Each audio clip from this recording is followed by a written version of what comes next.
Jadi firman Tuhan katakan, saudara, jika engkau percayakan Dia dan engkau mau mengikut Dia, pikul salib. Ya, kita telah belajar akan hal ini, mengikut Yesus. Sudah ya beberapa poin di atas untuk sedikit ulangi next supaya kita tidak segera melupakannya. Ya, mengikuti Yesus. Kita telah belajar hal ini. Yang pertama, mengikuti Yesus itu adalah keputusan. Mengikuti Yesus adalah keputusan. Keputusan setiap waktu, setiap saat, setiap hari di dalam hidup saudara dan saya. Kita selalu diperhadapkan kepada banyak hal di mana kita harus mengambil satu keputusan. Keputusan yang tidak berdasarkan apa yang ada dalam pikiran kita, tetapi berdasarkan dengan apa yang menjadi kebenaran firman Tuhan. Ya, beberapa contoh, kalau kita mau jujur atau enggak dalam pekerjaan kita, dalam usaha kita, itu adalah keputusan kita. Untuk mengikuti Yesus, firman Tuhan sudah berbicara dalam hidup kita banyak hal yang Tuhan sudah memberitahukan. Firman Tuhan katakan tentang bagaimana kita harus hidup. Tetapi keputusan ada pada setiap kita. Mau enggak kita mengikutinya?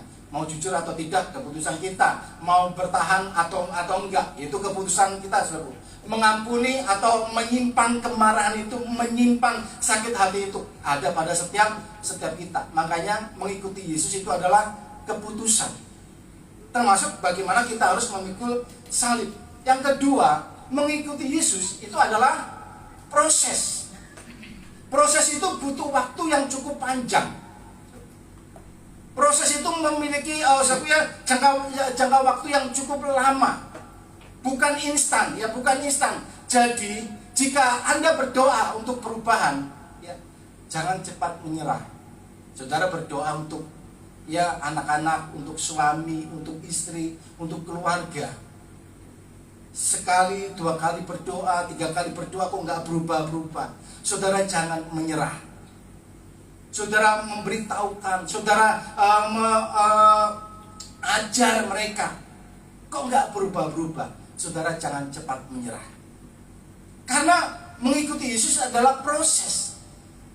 Tetapi percayalah bahwa proses itu, ketika proses berlangsung, akan kehidupan saudara, akan membuat hidup setiap orang akan menjadi lebih baik. Satu lagi, ini kita sudah belajar. Ini satu video, mungkin saudara sudah nonton ini, nggak ada salahnya kita tonton sama-sama, saudara ya. Ini banyak ya kalau saudara suka TikTok, di TikTok banyak. Klik aja satu.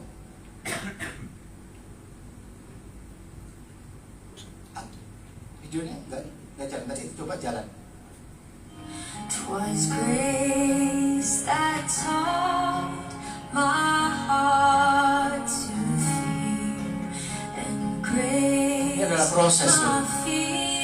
Jatuh lagi, bangkit lagi. Jatuh lagi, bangkit lagi.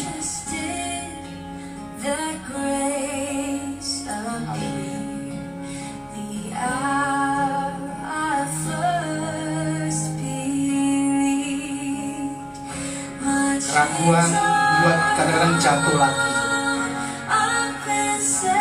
Ini proses.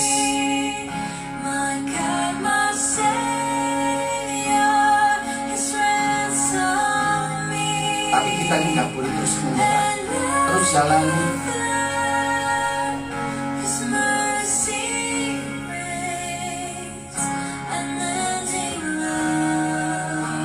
Jatuh lagi.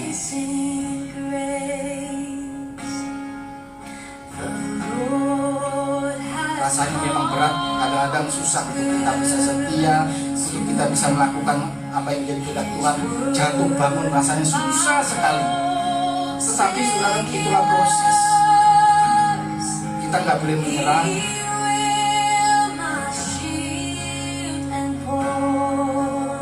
Dan percaya bahwa pada akhirnya kita akan ada lebih baik. Amin. Itu adalah satu gambaran. Saya dapatkan ini bagus sekali. Itulah yang namanya proses. Jadi jangan gampang menyerah. Kita sudah berusaha, kita sudah upayakan, tetapi masih seringkali jatuh. Tetapi jangan takut untuk kau bangun lagi, bangkit lagi. Percayalah bahwa proses akan menjadikan hidupmu menjadi lebih baik.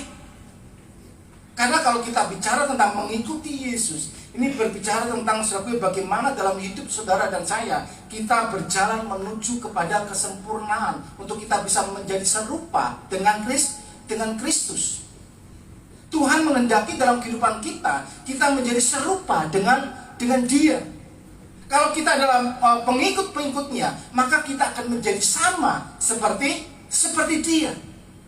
Jadi saudara jangan menyerah, saudara harus tetap jalani akan setiap proses yang ada dengan kekuatan daripada Roh Kudus. Ya, ini 2 poin yang sudah kita belajar, dan poin yang terakhir, yang ketiga, klik satu lagi. Mengikuti Yesus itu adalah hubungan, ya, relationship, satu hubungan. Yohanes 10 ayat 14 dikatakan demikian, "Akulah gembala yang baik, dan aku mengenal domba-dombaku, dan domba-dombaku mengenal aku." Jika Anda mengikuti Yesus, ya, berarti Anda akan memiliki hubungan yang erat dengan Yesus. Perhatikan bahwa Yesus katakan, "Aku adalah gembala yang baik." Saudara dan saya, kita adalah domba, dan domba-dombaku mengenal aku. Ini berbicara tentang apa? Tentang satu hubungan. Bahwa mengikuti Yesus itu adalah satu hubungan. Kalau engkau di dalam kehidupanmu mengambil keputusan untuk mengikuti Yesus, maka engkau harus memiliki satu hubungan. Hubungan yang erat, hubungan yang baik, hubungan yang intim. Tentunya dengan Yesus. Engkau harus memiliki satu hubungan. Satu hubungan yang tidak hanya sekedar di mana kita boleh mengatakan, kita boleh berbicara, "Ya Tuhan, aku mengasihimu." Bukan sekedar kita bisa bicara, "Aku mengasihimu." Lalu selanjutnya, kita katakan itu karena ada keuntungan yang kita mau dapat daripada Tuhan. Tidak sedikit orang-orang di dalam mengikut Yesus, mereka hanya mau mencari keuntungan. Mereka mengatakan, "Aku mengasihi Tuhan." Mereka mau melayani, mereka rajin dalam ibadah, tetapi mereka hanya mau mencari keuntungan. Dalam hal ini kita sudah belajar bahwa mengikut Yesus itu tidak sama seperti apa? Orang yang sedang melakukan transaksi. Kalau kita diberkati, kita akan setia. Kalau kita diurapi, ya kita akan melayani dan sebagainya. Bukan transaksi. Sehingga ketika kita mengikut Yesus, kita nggak hanya sekedar bisa mengatakan bahwa "Aku mengasihimu" dan kita hanya mau mengambil keuntungan. Supaya kita diberkati pekerjaan kita, diberkati usaha kita, diberkati keluarga kita. Saudara, nggak salah. Kalau kita hanya memiliki perhatian fokus pada yang namanya berkat, saudara, Matius ya pasal 6 hal khususnya yang berbicara tentang hal kekhawatiran, Tuhan Yesus sampaikan di sana. Tuhan berbicara dalam kehidupan kita. Apa yang bangsa-bangsa cari? Sandang, pangan, papan. Apa yang bangsa-bangsa kejar? Tuhan pun tahu bahwa setiap kita juga memerlukannya. Amin. Tuhan tahu. Tetapi ada satu penekanan dalam ayat 33 bahwa di sana dikatakan apa? Carilah dahulu kerajaan Allah dan kebenarannya. 33 atau 23. Ya. Carilah dahulu kerajaan Allah dan kebenarannya, maka semuanya akan ditambahkan kepadamu. Jadi yang menjadi perhatian kita bukan tentang berkat itu, tetapi yang menjadi perhatian kita adalah kerajaan surga. Yang menjadi perhatian kita adalah Allah, damai sejahtera. Itulah yang seharusnya menjadi perhatian di dalam kehidupan orang-orang yang percaya sebagai pengikut-pengikut Yesus, bukan berkatnya. Kalau hanya bicara tentang berkat, Tuhan pun menetapkan dalam hidup kita bahwa Tuhan mau hidup kita diberkati. Jadi mengikuti Yesus itu tidak hanya kita bicara ya aku mengasihi Tuhan, lalu kita hanya mau mencari keuntungan itu saudara. Dalam hubungan itu dengan Tuhan. Tidak demikian. Jangan seperti si bungsu. Saudara ingat ya cerita si bungsu? Ya, si bungsu hanya menginginkan. Ketika dia ada dekat dengan bapaknya, dia hanya menginginkan hartanya, harta daripada bapaknya. Ketika dia telah mendapatkan harta itu, dia pergi, dia keluar, dia mau mengikuti harus dunia. Dia mau mengikuti nafsunya, dagingnya. Dia berpikir bahwa di luar dari bapaknya hidupnya akan lebih baik. Gak enak sama-sama bapak, banyak aturan, banyak hal. Gini gak boleh, begitu gak boleh. Orang Kristen seringkali juga berpikir demikian. Sebagai orang percaya, kita ini gak enak, mau begini gak boleh, begitu gak boleh. Sedangkan lihat teman-teman, lihat rekan-rekan, lihat orang-orang di luar sana, waduh kelihatannya kok mereka bisa menikmati hidup mereka dengan enak. Mereka bisa memuaskan nafsu mereka, daging mereka. Wah, enak sekali. Sedangkan di dalam kekristenan ini gak boleh begitu, gak boleh, gak enak. Si bungsu berpikir bahwa ketika dia ada bersama dengan bapaknya, gak enak, hidupnya gak nyaman. Dia kepengen bebas. Sehingga ketika dia sudah mendapatkan apa yang diinginkannya, dia pergi meninggalkan daripada bapaknya. Hubungan itu bukan demikian sih. Hubungan itu harus dibangun dengan baik. Saya percaya di dalam hubungan kita akan juga mengalami kebaikan daripada Tuhan. Kalau saudara membangun hubungan, kalau saudara erat, kalau saudara intim dengan Tuhan, saya percaya saudara akan mengalami kasih-Nya, kebaikannya dan kemurahannya. Iya, saya percaya itu akan terjadi. Tetapi tidak hanya aku berbicara bagaimana kita akan mendapatkan itu. Karena di dalam hubungan, saudaraku, ini juga akan berbicara tentang apa? Pengorbanan. Bukan hanya sekedar Tuhan berkorban untuk kita, tetapi di dalam hidup kita, saudaraku, ya perlu ada pengorbanan. Makanya di awal tadi, ayat di atas tadi dikatakan apa? Mengikut Yesus harus pikul salib. Itulah saudaraku pengorbanan yang harus dibayar setiap orang yang mau mengikut Yesus. Ada salib yang harus dipikul. Berat? Tidak. Kalau benar-benar ada kasih dari hatimu, kalau benar-benar ada kasih dalam kehidupanmu, bukanlah satu hal yang berat untuk kita melakukan pengorbanan. Saudara ingat kasih mula-mula ketika saudara masih masa-masa pacaran dengan pasangan hidup saudara, ya, dengan mantan saudara, mungkin saudara yang sehari-hari ini sedang ada hubungan, ya, sedang berpacaran. Coba saudara ingat, saudara perhatikan dengan baik-baik. Ketika ada kasih itu, berat nggak bagi saudara untuk melakukan pengorbanan? Tidak. Saudara nggak akan berat ketika saudara harus melakukan pengorbanan.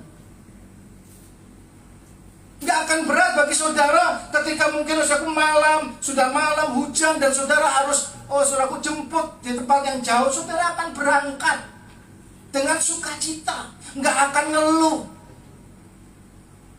Berapapun harga saudara akan bayar untuk orang yang kau kasihi.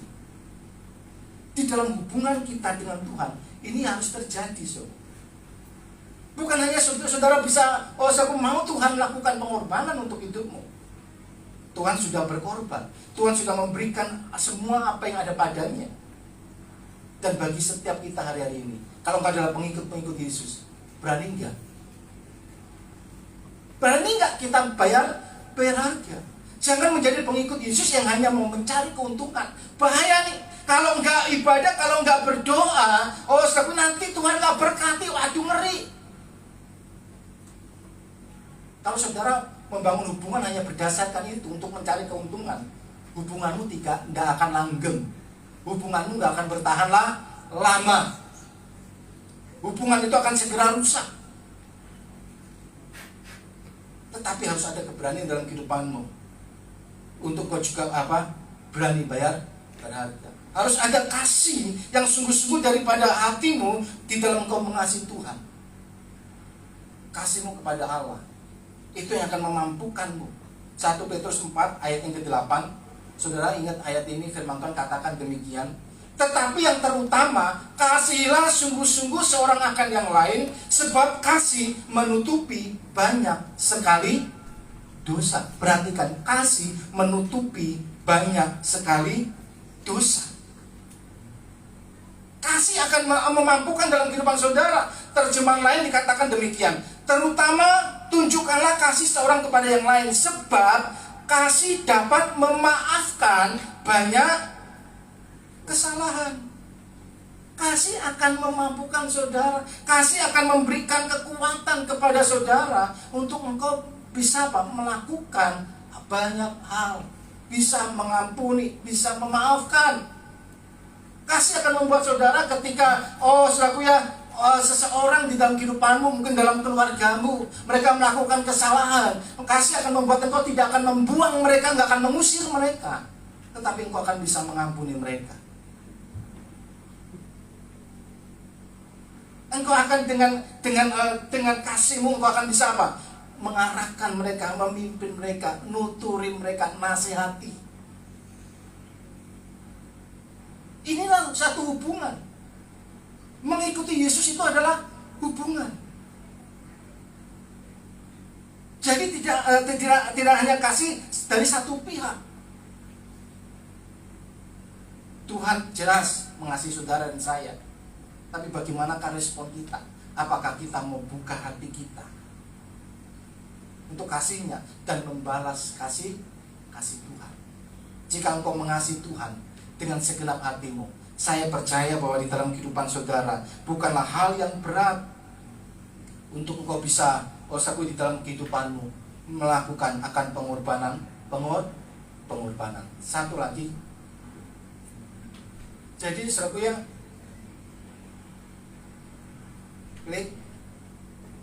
mengikuti Yesus saudaraku ya, kalau bicara tentang hubungan itu berarti bukan sekedar kita bisa bicara mengasihi. Tadi kita sudah belajar ya, mencari keuntungan dalam hubungan tersebut. Lanjutnya,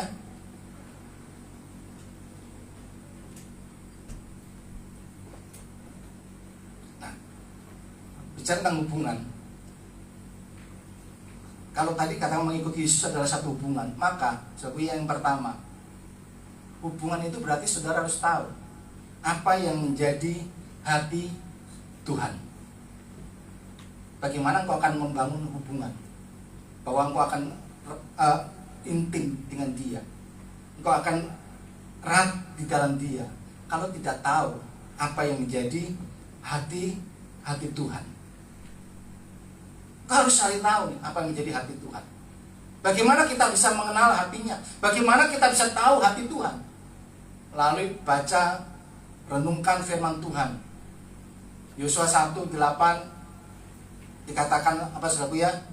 Renungkanlah Taurat Tuhan siang dan malam, supaya engkau benar-benar mengerti, supaya engkau benar-benar memahami apa yang menjadi kehendak Tuhan, apa yang menjadi hatinya Tuhan di dalam kehidupanmu. Renungkan itu siang dan malam. Berapa? Enggak kalau engkau memiliki kasih, kalau engkau benar-benar mengasihi akan Tuhan, kalau hatimu ada di dalam Dia, enggak berat. Engkau bisa mengatur, engkau bisa mengesampingkan hal-hal yang lain untuk engkau bisa membangun hubungan dengan Dia. Kalau engkau tahu hatinya, ini akan membuat hidupmu lebih baik di dalam mengasihi akan Tuhan. Amin. Akan benar-benar memberikan kekuatan.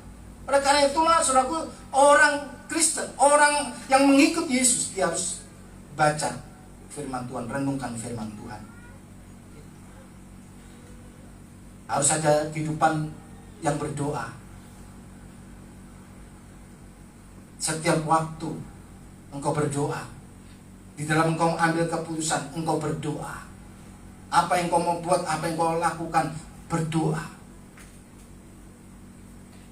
Ini doa juga berbicara tentang bagaimana engkau memberikan akses kepada Allah, untuk Allah turut ambil bagian atas apa yang sedang engkau hadapi, atas apa yang engkau kerjakan di dalam kehidupanmu. Doa, pujian, dan penyembahan. Kenali Dia, tahu hatinya. Ketika engkau tahu hati Tuhan, bukanlah hal yang sulit untuk engkau bisa membalas kasih Tuhan. Ketika engkau tahu orang yang yang ada denganmu, yang mungkin keluargamu, adik dan siapapun, ketika engkau tahu hatinya baik, wah, engkau akan begitu mengasihi dia. Engkau nggak akan berat untuk berkorban, untuk engkau melakukan kebaikan-kebaikan. Biasanya orang kan sukanya gitu, engkau baik sama saya akan bisa lebih baik. Kalau engkau tahu hatinya Tuhan untuk kehidupanmu, hatinya Tuhan, engkau akan dengan lebih baik bisa mengasihi Tuhan di dalam kehidupanmu. Ini yang pertama. Hubungan itu berarti harus tahu apa yang jadi hatinya Tuhan. Yang kedua,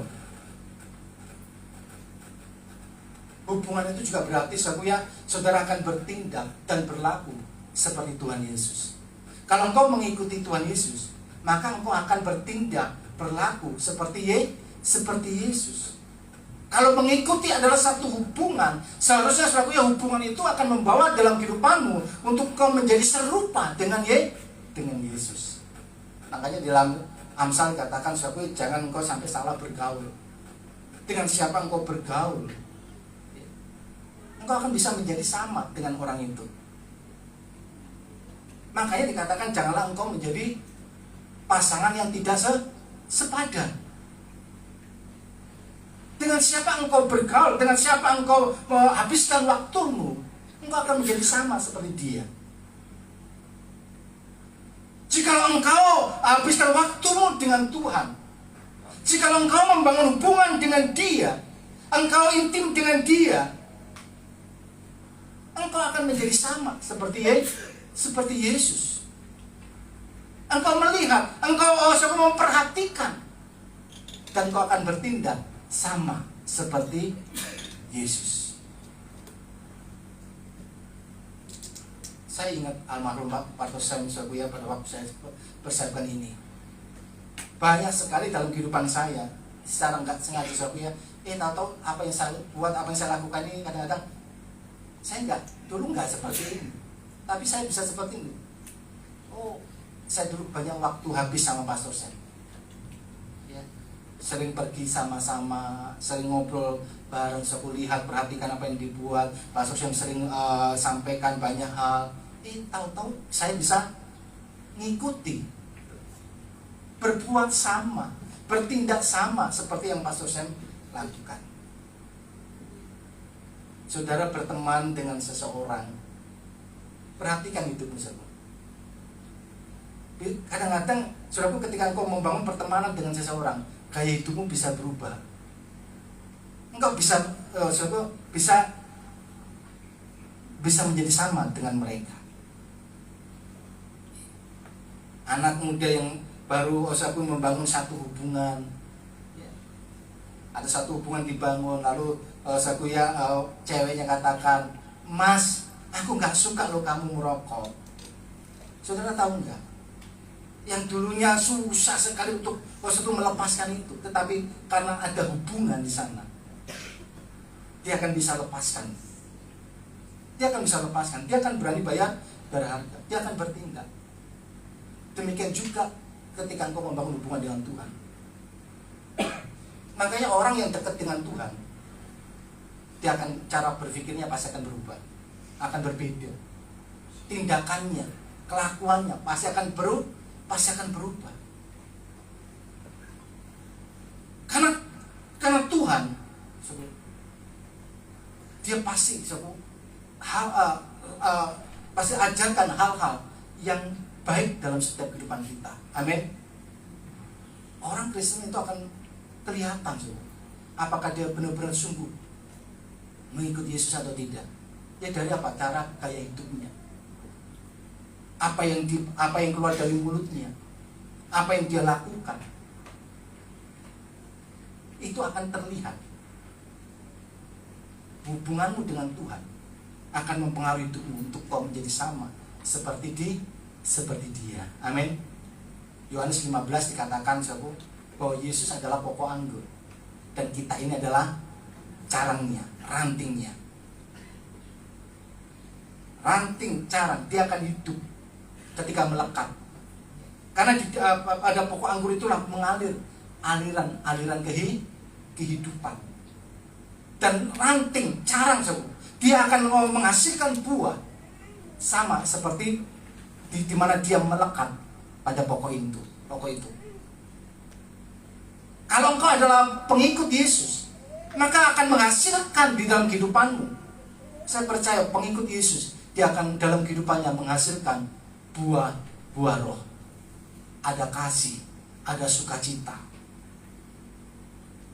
ada damai sejahtera.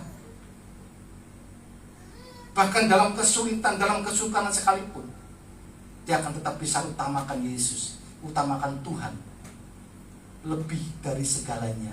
Amin. Mengikuti Yesus itu adalah satu hubungan. Dan hubungan itu berarti engkau akan bertindak dan berlaku seperti Tuhan. Bukan hanya sekedar membaca, merenungkan firman Tuhan, tapi firman Tuhan juga katakan, saudaraku, Ulangan, klik satu lagi, 28 ayat 1 dikatakan apa, saudaraku? Jika engkau baik-baik mendengarkan suara Tuhan Allahmu dan melakukan dengan setia segala perintahnya yang kusampaikan kepadamu pada hari ini, maka Tuhan Allahmu akan mengangkat engkau di atas segala bangsa di bumi. Perhatikan, mendengar baik-baik dan melakukan dengan setia. Suatu hubungan dibangun tidak hanya sekedar engkau mendengar, tetapi juga lakukan dengan setia. Engkau baca firman Tuhan, engkau tahu isi hatinya, harus ada tindakan, harus ada langkah, harus ada perbuatan yang kau boleh kerjakan. Inilah yang akan membawa engkau menjadi serupa dengan Yesus. Engkau jangan tetap biarkan hidupmu ada dalam kenyamanan. Kadang-kadang nggak enak, memang kau harus keluar dari zona nyamanmu.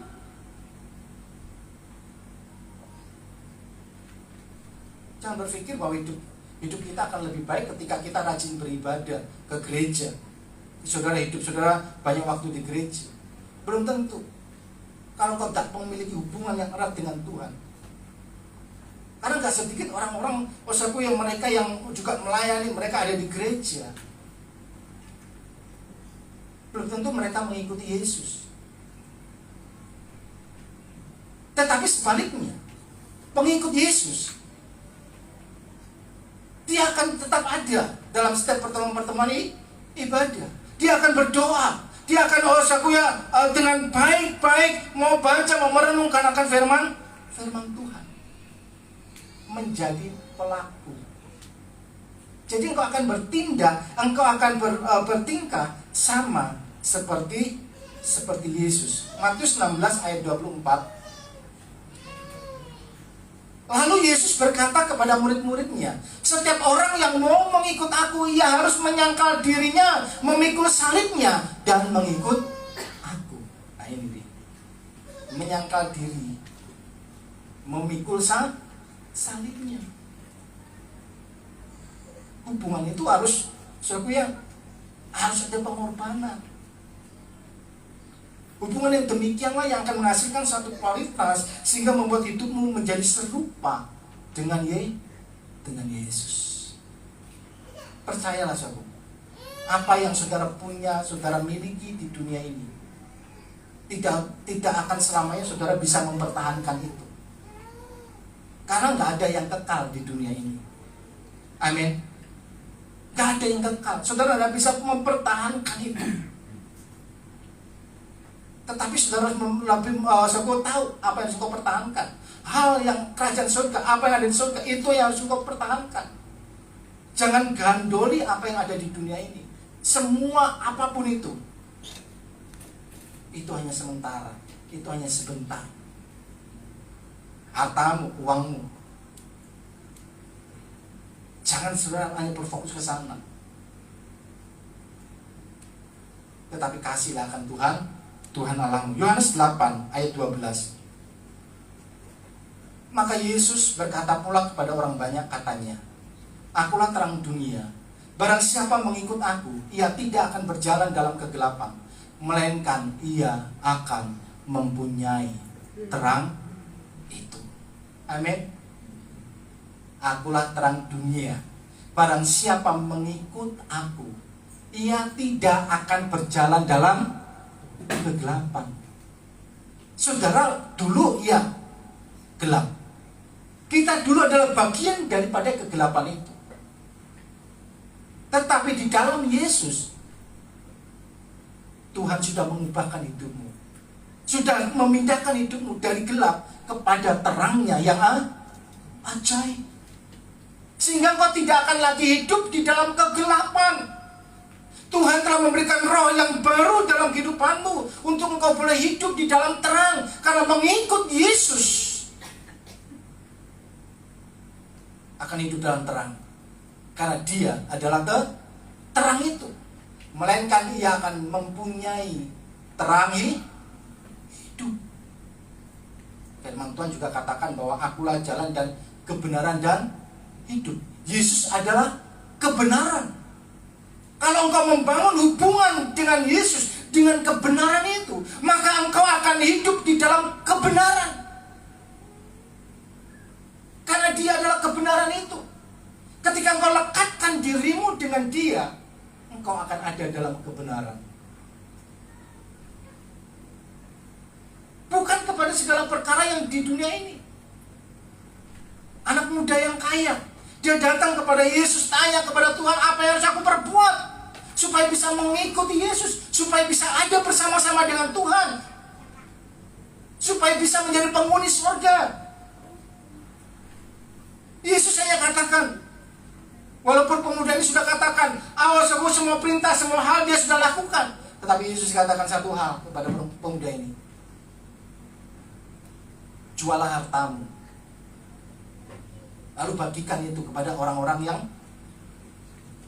yang miskin. Sanggup gak pemuda ini? Berat.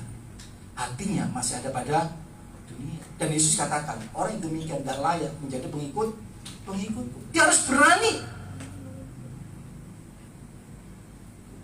Kadang-kadang kita ini bertingkah seolah-olah saudaraku yang kita ini bukan orang yang percaya kepada Tuhan. Saudara tahu anak-anak ya, saudara punya anak, saudara ngerti. Ketika anak saudara, katakan itu supaya lebih enak, anaknya Kimi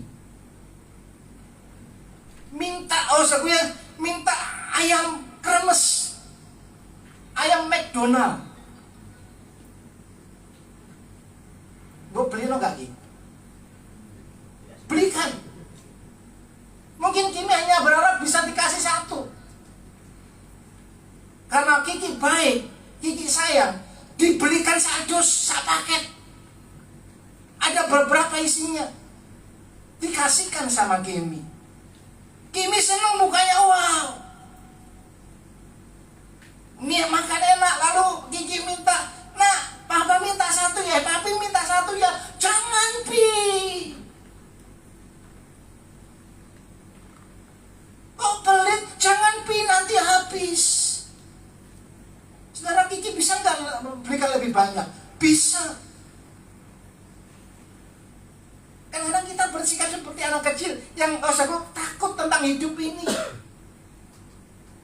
Kalau ini Tuhan aku kasihkan, lalu bagaimana dengan hidupku? Pi, nanti gimana kalau habis Pi? Kadang-kadang kita lupa bahwa Yesus adalah pemilik seluruh isi alam semesta.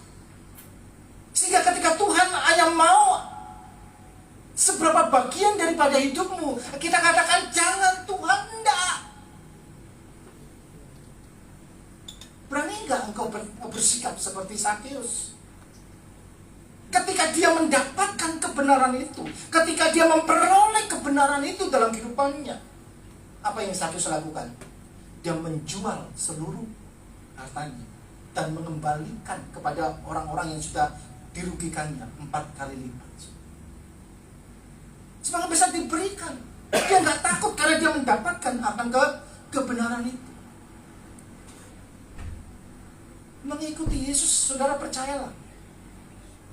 Ketika engkau harus berani mengorbankan apa yang ada padamu, Tuhan tidak akan pernah membiarkan engkau ada dalam kekurangan. Makanya jangan terlalu cinta dengan dunia, dengan hartamu, dengan apa yang ada di dunia ini. Karena kalau enggak itu bahaya. Tuhan harus menjadi prioritas utama dalam hidupmu. Amin. Tuhan harus menjadi prioritas. Kau punya orang tua, kau punya anak, suami, istri. Tetapi Tuhan harus menjadi prioritas yang utama atas kehidupanmu. Yang percaya katakan amin. Ulangan 28 tadi, kalau saudara lanjut baca ayat yang kedua, di situ diberitahukan saudara bahwa segala berkat ini akan turun atasmu dan menjadi bagian dalam kehidupanmu. Saudara, di situ kita bisa melihat hatinya Tuhan itu apa? Bahwa Tuhan mau selalu melihat hidupmu itu baik-baik saja. Tuhan mau engkau bisa menikmati berkat-berkatnya. Kalau kau ada di dalam Dia, hidupmu nggak akan usah ada dalam kelemahan. Sekalipun ya dalam surat Yakobus dikatakan engkau sedang dalam berbagai-bagai pencobaan. Sekalipun engkau dalam berbagai-bagai pencobaan, Tuhan tidak akan pernah lepas. Tuhan tidak akan pernah jauh. Tuhan akan tetap menyertai dan Tuhan akan memampukanmu. Itu semua akan memproses dalam kehidupanmu untuk kau menjadi serupa dengan Yesus. Jadi yang kedua, hubungan itu adalah saudara akan bertindak, bersikap sama seperti Yesus. Saudara mulai bisa perhatikanlah itu. Apa sih yang hari-hari ini sedang kau lakukan? Bagaimana perkataanmu? Perkataan-perkataan yang keluar dari mulutmu ketika engkau bicara dengan suamimu, dengan istrimu, dengan anak-anakmu, dengan tetanggamu, dengan teman-temanmu, apa yang sedang kau bicarakan? Kalau sekarang mungkin ada ditambah, apa yang sedang engkau ketik ya dengan jarimu.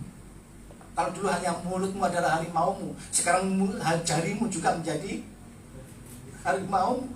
Apa yang suka engkau ketik, apa yang suka engkau bagikan di media sosial, di media-media yang ada, apa yang sedang engkau ketik. Saudara perhatikan, karena apa yang kau perkatakan, apa yang sedang kau lakukan, itu terpancar dari hatimu. Kalau hatimu benar, hatimu baik, hatimu dipenuhi dengan kasih daripada Kristus, maka engkau akan memperkatakan perkataan yang benar, yang baik, yang penuh dengan kasih. Apa yang kau tuliskan adalah hal yang baik, sehingga ketika kau melihat orang lain, saudara tidak hanya akan bisa melihat kesalahan-kesalahannya, kekurangan-kekurangannya.